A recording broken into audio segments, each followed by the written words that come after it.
मनोविज्ञान के एक ऐसी थ्योरी के बारे में पढ़ने जा रहे हैं जिसमें से कम 2 क्वेश्चन हर एग्जाम्स में आते हैं, चाहे वो राजस्थान रीट हो, चाहे यूपी टेट हो, चाहे वो सी टेट हो। चलिए आज हम उस सिद्धांत की तरफ चल रहे हैं। इससे पहले आज हम एक क्विज से आज की क्लास को स्टार्ट करना की कोशिश कर रहे हैं। चलिए क्विज की तरफ चलते हैं। सबसे पहले हमारे चैनल को like and subscribe and share जरूर करते रहें। अगर मेहनत आदत बन जाए तो कामयाबी मुकद्दर बन जाती है। किसी ने सच ही कहा है कि यदि एक मेहनत सही दिशा में मेहनत यदि आदत बन जाए तो कामयाबी सफलता उसको अवश्य मिलती है। चलिए अब हम अपने सिद्धांत की जिस सिद्धांत की हम बात कर रहे हैं उस सिद्धांत का नाम है कॉग्निटिव डेवलपमेंट थ्योरी यानी संज्ञानात्मक विकास सिद्धांत। प्रवर्तक जीन पियाजे। जीन पियाजे का ये जो सिद्धांत है संज्ञानात्मक विकास सिद्धांत, हर एग्जाम में कम से कम 1 या 2 क्वेश्चन आपको देखने को मिलते हैं। चलिए आज हम इसके बारे में पढ़ते हैं। सर्वप्रथम स्विट्जरलैंड के प्रसिद्ध मनोवैज्ञानिक जीन पियाजे ने संज्ञानात्मक पक्ष का क्रमबद्ध व वैज्ञानिक विवरण प्रस्तुत किया। सबसे पहले जीन पियाजे ने संज्ञानात्मक पक्ष का क्रमबद्ध व वैज्ञानिक विवरण प्रस्तुत किया और ये स्विट्जरलैंड के निवासी थे। जीन पियाजे कहाँ के थे? स्विट्जरलैंड के निवासी थे। संज्ञान प्राणी का वह ज्ञान है जिसे वातावरण, उद्दीपक जगत, बाह्य जगत के माध्यम से ग्रहण करता है। संज्ञान जो प्राणी का वह ज्ञान है, संज्ञान की संकल्पना सबसे पहले जीन पियाजे ने ही दी थी। उन्होंने कहा संज्ञान प्राणी का वह ज्ञान है जिसे वातावरण, उद्दीपक जगत, बाह्य जगत के माध्यम से ग्रहण करता है। बालक जैसे जैसे बड़ा होता है वातावरण के साथ अंतःक्रिया निरंतर प्रक्रिया के द्वारा संज्ञान का विकास होता है। बालक जैसे जैसे बड़ा होता है वातावरण के साथ अंतःक्रिया करते हुए और निरंतर संज्ञान का विकास होता रहता है। संज्ञान के जो अंतर्गत क्या क्या चीजें जो सम्मिलित हैं संज्ञान में वो आप देखेंगे। अवधान, स्मरण, अधिगम, कल्पना, चिंतन और निरीक्षण, वर्गीकरण, समस्या समाधान, संप्रत्ययीकरण, प्रत्यक्षण आदि मानसिक क्रियाएं सम्मिलित होती हैं। ये क्रियाएं परस्पर अंतर संबंध होती हैं। संज्ञान के अंतर्गत ये जो डिफरेंट क्रियाएं हैं इनमें से आपके एग्जाम में क्वेश्चन आता है जिसमें से 3 ऑप्शन होंगे, एक नहीं होगा। तो आपको ऐसे पूछेगा कि इसमें से कौन सा क्वेश्चन संज्ञान के अंतर्गत नहीं आता है, तो आपको इसको ध्यान रखना है। संज्ञान के जो अंतर्गत आते हैं अवधान, स्मरण, अधिगम, कल्पना, चिंतन, निरीक्षण, वर्गीकरण, समस्या समाधान, संप्रत्ययीकरण आदि मानसिक क्रियाएं सम्मिलित होती हैं। जीन पियाजे ने संज्ञानात्मक पक्ष पर बल देते हुए संज्ञानात्मक विकास सिद्धांत का प्रतिपादन किया, इसलिए जीन पियाजे को विकासात्मक मनोविज्ञान का जनक माना जाता है। जीन पियाजे ने संज्ञानात्मक विकास सिद्धांत का प्रतिपादन किया, इसलिए जीन पियाजे को विकासात्मक मनोविज्ञान का जनक माना जाता है। विकासात्मक मनोविज्ञान का जनक किसे माना जाता है? जीन पियाजे को।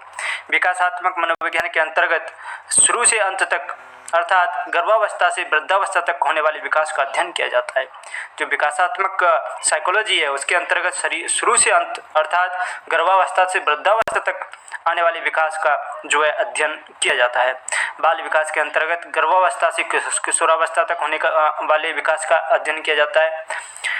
विकासात्मक मनोविज्ञान में गर्भावस्था से वृद्धावस्था तक, बाल विकास के अंतर्गत गर्भावस्था से किशोरावस्था तक और बाल विकास का अध्ययन किया जाता है। विकास प्रारंभ होता है गर्भावस्था से, जो डेवलपमेंट है वो शुरू गर्भावस्था से ही हो जाता है। संज्ञान विकास जन्म पश्चात होता है अर्थात शैशवावस्था से प्रारंभ होकर जीवन पर्यंत चलता रहता है। जो नॉर्मल विकास है, व्यक्तिगत जो शारीरिक विकास है वो गर्भावस्था से शुरू होता है, लेकिन जो संज्ञान विकास है वो जन्म के पश्चात अर्थात शैशवावस्था से प्रारंभ होकर जीवन पर्यंत चलता रहता है।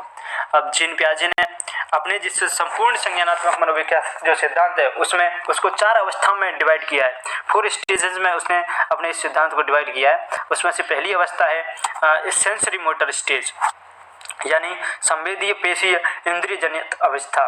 पहली अवस्था ये है।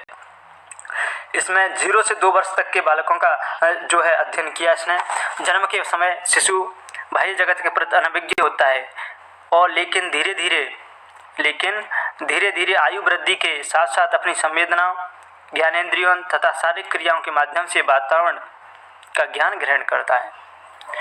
अपने इंद्रियों के माध्यम से, संवेदनाओं के माध्यम से, शारीरिक क्रियाओं के माध्यम से वो ज्ञान ग्रहण करता है। सेंसरी मोटर स्टेज में 0 से 2 वर्ष में शिशु वस्तुओं को देखकर, सुनकर, स्पर्श करके, गंध के द्वारा, स्वाद के माध्यम से ज्ञान ग्रहण करता है। ज्ञानेंद्रियां सीखने के द्वार होती हैं। इस अवस्था में शिशु छोटे छोटे शब्दों को बोलने लगता है। शिशु पहला सार्थक शब्द 12 माह में बोलने लगता है। शिशु पहला जो सार्थक शब्द है, अर्थ सहित जो शब्द है, उसको 12 माह में बोलने लगता है। वेरी मोस्ट परिचितों का मुस्कान के साथ स्वागत करता है तथा अपरिचितों का देखकर भय का प्रदर्शन करता है। जो परिचित होते हैं उनके साथ मुस्कुराता है और उनका स्वागत करता है, और अपरिचितों को देखकर उसे डर लगता है। इस अवस्था के प्रारंभ में वस्तु स्थायित्व का अभाव पाया जाता है तथा इसी अवस्था के अंत में वस्तु स्थायित्व का भाव जागृत हो जाता है। ये जो वस्तु स्थायित्व का है, ये कई बार एग्जाम आ चुका है, इस पर ध्यान देंगे। अर्थात वस्तु स्थायित्व प्रदर्शित होने लगता है, अर्थात छिपी हुई वस्तुओं को वो ढूंढने लगता है ये सेंसरी मोटर की अवस्था में। इस अवस्था को खोजी अवस्था भी कहा जाता है। इस अवस्था को कौन सी अवस्था कहा जाता है? खोजी अवस्था भी कहा जाता है। चलिए पूर्व संक्रियात्मक अवस्था की तरफ चलते हैं। नंबर 2, प्री ऑपरेशनल स्टेज 2 से 7 वर्ष। इस अवस्था को 2 भागों में बांटा गया है। नंबर 1, प्री कॉन्सेप्चुअल पीरियड 2 से 4 वर्ष। प्राक सांप्रदायिक अवधि प्री कॉन्सेप्चुअल पीरियड 2 से 4 वर्ष। इसमें अनुकरण, प्रतिमूर्ति निर्माण या प्रतिबिंब रचना, उदाहरण जैसे गुड्डे के खिलौनों को छोटा भाई समझना आदि इसमें प्राक संप्रदायात्मक अवधि में आता है। जीववाद, जिसको एनिमिज्म कहते हैं, निर्जीव वस्तुओं में सजीव चिंतन को जीववाद कहते हैं। इसमें बालक द्वारा यह कहना आज सूरज बड़ा उदास है, ये एनिमिज्म में आता है।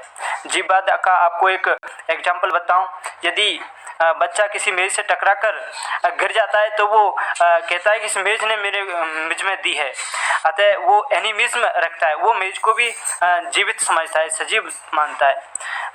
वो प्राक प्रत्यात्मक अवधि में ऐसा पाया जाता है। आत्म केंद्रित, स्व केंद्रित, अहमवादी, ईगो सेंट्रिज्म में भी इसमें इसी अवस्था में बालक केवल स्वयं की बातें करता है तथा दूसरों को कम महत्व देता है। बालक अपने तथा दूसरे के नजरिए में अंतर करने में असमर्थ होता है। जो प्राक संक्रियात्मक जो अवस्था है उसमें बालक अपने तथा दूसरे के नजरिए में अंतर करने में असमर्थ रहता है। बच्चे में इकोसेंट्रिज्म पाई जाती है, यानी बालक अपने तथा दूसरे के नजरिए में अंतर करने में असमर्थ होता है और स्वयं की बातें करता है, दूसरों को कम महत्व देता है।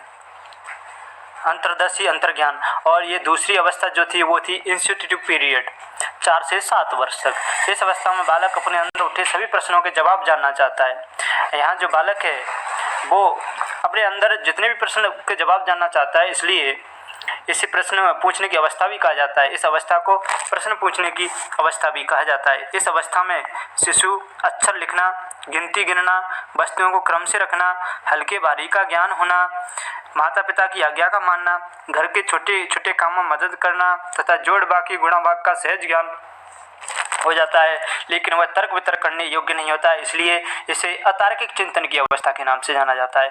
4 से 7 वर्ष तक की जो अवस्था है उसको अंतर्ज्ञान अवधि या अंतर्दर्शी कहा जाता है। इस अवस्था में बच्चा जोड़ बाकी गुणा भाग का सहज ज्ञान तो हो जाता है, लेकिन वो तर्क वितर्क करने योग्य नहीं होता, इसलिए इसे अतार्किक चिंतन की अवस्था के नाम से जाना जाता है। इस अवस्था को अनुत्क्रमणशीलता पाई जाती है, इसलिए इसे अपलटावी अवस्था के नाम से भी जाना जाता है।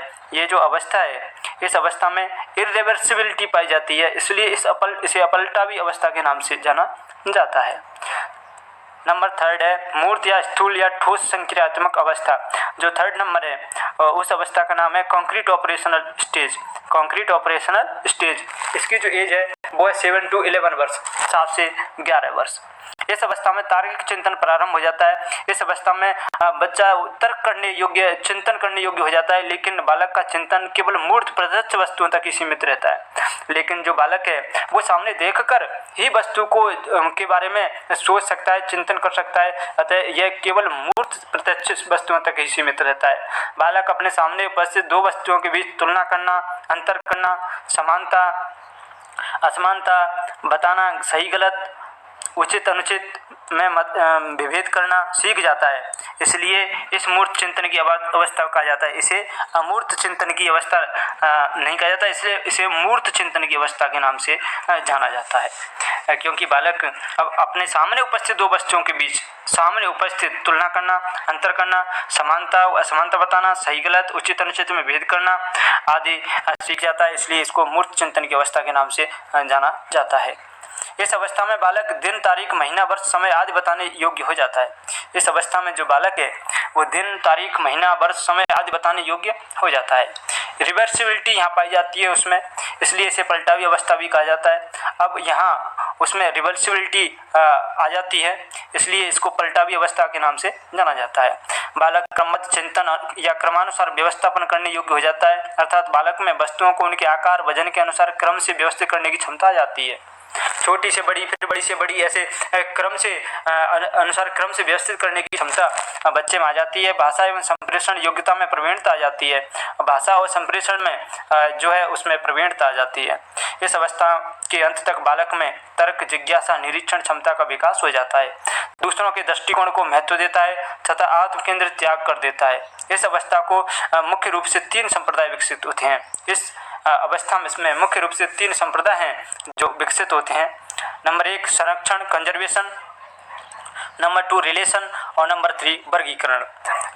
इसमें 3 जो संप्रदाय हैं वो विकसित होते हैं, संरक्षण, संबंध और क्लासिफिकेशन। यदि ऑप्शन में संरक्षण, संबंध, वर्गीकरण आ जाए तो 100% वो एक ठोस अवस्था होगी, यानी मूर्त अवस्था होगी संज्ञानात्मक सिद्धांत के अनुसार। ये वेरी इंपॉर्टेंट है। 1, 2, 3 संरक्षण, संबंध और वर्गीकरण ये मूर्त अवस्था में आते हैं, ठोस अवस्था में जो है माने जाते हैं। इनको मूर्त या स्थूल या ठोस संज्ञानात्मक अवस्था है जो संज्ञानात्मक सिद्धांत की तीसरी स्टेज है, उसके अंतर्गत आते हैं संरक्षण, वर्गीकरण और संबंध। अब है लास्ट औपचारिक संक्रियात्मक अवस्था। औपचारिक जो संक्रियात्मक अवस्था है, इसको फॉर्मल ऑपरेशनल स्टेज कहा जाता है। 11 वर्ष के बाद की जो एज है उसमें इसको कहा जाता है। इस अवस्था में किशोर मूर्ति के साथ साथ अमूर्त चिंतन करने योग्य भी हो जाता है, इसलिए इसे तार्किक चिंतन की अवस्था के नाम से जाना जाता है। अब जो बालक है 11 वर्ष के बाद वो मूर्ति को देखकर और नहीं देखकर भी उसके भावों को समझने लग जाता है और तार्किक चिंतन की अवस्था के नाम से इसको जाना जाता है। इस अवस्था में मानसिक क्रियाओं का पूर्ण विकास हो जाता है, जो मेंटल एक्टिविटीज हैं उनका पूर्ण विकास यहाँ पर हो जाता है। किशोरों के चिंतनों के वस्तुनिष्ठता तथा वास्तविकता की भूमिका जो है बढ़ जाती है। किशोरों के चिंतन की वस्तुनिष्ठता और वास्तविकता जो है वो बढ़ जाती है। परिकल्पनात्मक, निगमनात्मक तर्कना पाई जाती है, अर्थात किशोर समस्या उत्पन्न होने पर तर्कपूर्ण व क्रमबद्ध विचार करते हुए समस्या का समाधान ढूंढता है। अब यहाँ 11 वर्ष के बाद जो बच्चा है कोई समस्या आती है तो उसको तर्कपूर्ण और क्रमबद्ध विचार करके उसको सॉल्व करने के लिए समाधान ढूंढने की कोशिश करता है। जीन पियाजे का शिक्षा में योगदान। जीन पियाजे ने 4 अवस्थाएं बताई थी, अपने संपूर्ण सिद्धांत में 4 अवस्थाएं बताई थी। नंबर 1 सेंसरी मोटर, यानी कि संवेदीय पेशी अवस्था, इंद्रिय जनित अवस्था, जिसकी एज थी 0 से 2 वर्ष। इसमें वस्तु स्थायित्व पाया जाता और जीवीवाद पाया जाता। और पूर्व संक्रियात्मक जो अवस्था है नंबर 2 प्री ऑपरेशनल स्टेज, इसमें इसको 2 भागों में बांटा, 2 से 7 वर्ष थी। प्री कॉन्सेप्शनल पीरियड 2 से 4 और कॉन्सेप्चुअल जो पीरियड थी, इनिशिएटिव पीरियड, वो थी 4 से 7 वर्ष। इस तरह से जो प्री कंसेप्चुअल पीरियड है उसमें अनुकरण, प्रतिबिंब रचना, जीववाद और आत्मकेंद्र स्वकेंद्रित अहमवादी पाए जाते थे। और जो अंतर्ज्ञान अवधि है, इंसेटिव जो पीरियड है, उसमें अंतर्दशी या अंतर्गण अवधि है, उसमें प्रश्न पूछने की अवस्था या तार्किक चिंतन की अवस्था के नाम से इसको जो है जाना जाता था। और इसमें इरिवर्सिबिलिटी पाई जाती थी। और जो मूर्त स्थूल ठोस संक्रियात्मक अवस्था 3rd नंबर की है, कॉन्क्रीट ऑपरेशनल स्टेज 7 से 11 वर्ष। यहाँ पर वो मूर्त वस्तुओं के साथ सोचने, समझने, तर्क करने का सीख जाता है। और उसके बाद जो औपचारात्मक क्रियात्मक जो अवस्था है, इसमें बच्चा अमूर्त चिंतन सीख जाता है। अतः अब हम पढ़ेंगे जीन पियाजे का शिक्षा में योगदान। जीन पियाजे ने संज्ञानात्मक विकास सिद्धांत का प्रतिपादन किया। बाल केंद्रित शिक्षा पर इन्होंने बल दिया। और जीन पियाजे शिक्षण में शिक्षक की भूमिका के महत्वपूर्ण को बताते हुए कहते हैं कि शिक्षक को बालक की समस्या का निदान करना चाहिए, बालकों के अधिगम के लिए उचित वातावरण तैयार करना चाहिए। जीन पियाजे ने बुद्धि के जीव विज्ञान के स्कीमा की भांति बदलकर बुद्धि की एक नवीन व्याख्या प्रस्तुत की। जीन पियाजे ने स्कीमा वर्ड दिया और जीन पियाजे ने शिक्षा के क्षेत्र में नवीन शब्दों का प्रयोग कर एक महत्वपूर्ण योगदान दिया, जैसे स्कीमा। उन्होंने एक स्कीमा शब्द दिया। स्कीमा शब्द किसने दिया? जीन पियाजे ने। ये एग्जाम में कई बार आ चुका है। स्कीमा क्या होता है आप आपको देखिए, वातावरण द्वारा अर्जित संपूर्ण ज्ञान का संगठन ही स्कीमा है। मानसिक संरचना की व्यवहारगत समांतर प्रक्रिया जीव विज्ञान में स्कीमा कहलाती है, अर्थात किसी उद्दीपक के प्रति विश्वसनीय अनुक्रिया को स्कीमा कहा जाता है। अनुकूलन, इसके अंतर्गत 3 क्रियाएं आती हैं। नंबर 1 स्कीमा जो वर्ड है वो जीन पियाजे ने दिया, अनुकूलन भी जीन पियाजे ने दिया। इसके अनुकूलन के अंतर्गत उन्होंने 3 क्रियाएं बताई। नंबर 1 एसिमिलेशन, जिसको आत्मीकरण या समावेशन कहा जाता है। समस्या समाधान के लिए अपने पूर्व अनुभवों, विचारों तथा अवधारणाओं का सहारा लेना जो है आत्मीकरण या समावेशन कहलाता है। आत्मीकरण या समावेशन या एसिमिलेशन समस्या समाधान के लिए अपने पूर्व अनुभव, विचार और अवधारणाओं का सहारा लेना, अपने पूर्व अनुभवों, विचारों को इसकी सहायता लेकर के एक नई अवधारणा जो बनाना वो आत्मीकरण या समावेशन कहलाता है। समंजन या समायोजन एकोमोडेशन, अपने पूर्व अनुभवों, अवधारणाओं में परिवर्तन करके नए वातावरण के साथ समायोजन स्थापित करता है। एकोमोडेशन है जिसके अंतर्गत व्यक्ति अनुभव, अपने पुराने अनुभव और अवधारणा जो चली आ रही उनको में परिवर्तन करके एक नए वातावरण के साथ समायोजन स्थापित करता है। संतुलन या साम्य धारण, नंबर 3 इक्विलिब्रेशन, ऐसी प्रक्रिया जिसके द्वारा आत्मीकरण व समंजन के बीच संतुलन स्थापित किया जाता है। उपरोक्त जो दोनों क्रियाएं हैं उनके आत्मीकरण और समंजन के बीच संतुलन स्थापित किया जाता है, अर्थात पुराने विचारों तथा नई अवधारणाओं के बीच जो संतुलन स्थापित होता है वो तीसरी इसकी संतुलन या साम्य धारण की जो अवस्था है उसको जीन पियाजे ने कहा है। आज हमने जीन पियाजे के सिद्धांत को कंप्लीटली पढ़ लिया है। इसमें से कम 2 क्वेश्चन हर एग्जाम में देखने को मिलते हैं। आप इसे अच्छे से पढ़ें और हमारे लेट्स लर्न 2.0 को लाइक एंड सब्सक्राइब और शेयर जरूर करते रहें। इसी तरह से